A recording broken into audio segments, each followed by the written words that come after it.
In previous videos, we've explored two types of bonding that occur between atoms.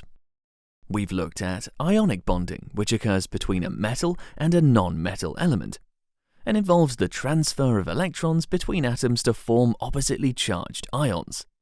And we've also looked at covalent bonding, which occurs between non-metal elements and involves the sharing of electrons between atoms to form molecules.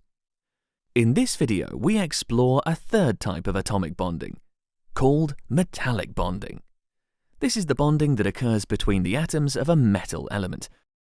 As we'll see, this bonding involves the free or delocalized outer electrons of the metal atoms and the attraction they have for the positive nuclei.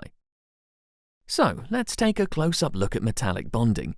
Zooming up millions of times on this aluminium metal, we see the aluminium atoms packed tightly together in a regular lattice.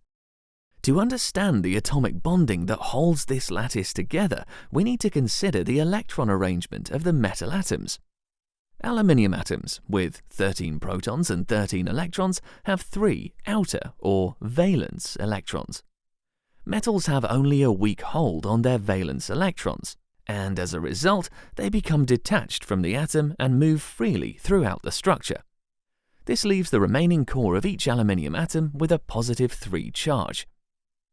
The free or delocalized electrons create a sea of electrons surrounding the positive cores of the metal atoms. This sea of negatively charged electrons is strongly attracted to all the nearby positive metal cores, and we call this attraction metallic bonding. It's this strong electrostatic attraction that holds the atoms together in the lattice, and it's the reason why metals have similar physical properties, like being shiny, malleable, and electrically conducting. The melting points of different metals vary widely. Metals with higher melting points have stronger metallic bonds.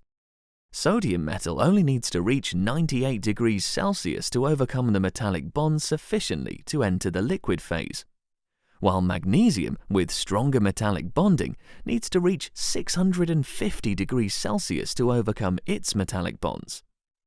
The difference in the strength of the metallic bonds depends on several factors.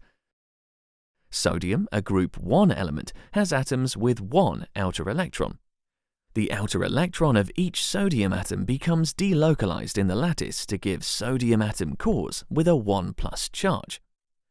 The metallic bonding that results is the attraction between these free electrons and the 1+ charge of the atom's cores. Magnesium is a group 2 element, so each atom has 2 outer electrons. The outer electrons of each magnesium atom become delocalized in the lattice to give magnesium atom cores with a 2+ charge. The metallic bonding that results is the attraction between these free electrons and the 2+ charge of the atom's cores. With 2 electrons per atom, this sea of electrons has twice the density as that of sodium. And because the magnesium cores have twice the positive charge, the electrons are attracted more strongly to them. As a result, magnesium has stronger metallic bonds. Another factor affecting the strength of metallic bonds is how the atoms pack together in the lattice. Sodium atoms pack together in such a way that each atom is in contact with 8 other atoms. Magnesium atoms pack together in a tighter geometry, each atom in contact with 12 other atoms, giving magnesium metal a higher atomic density than sodium. The higher density of atoms in magnesium means that it has stronger metallic bonding than sodium. The combination of a denser sea of electrons and the closer packing of magnesium atoms results in a higher observed melting point of magnesium metal. So, in this video we've explored the bonding between metal atoms, seeing how the free electrons in the structure are attracted to the positive nuclei.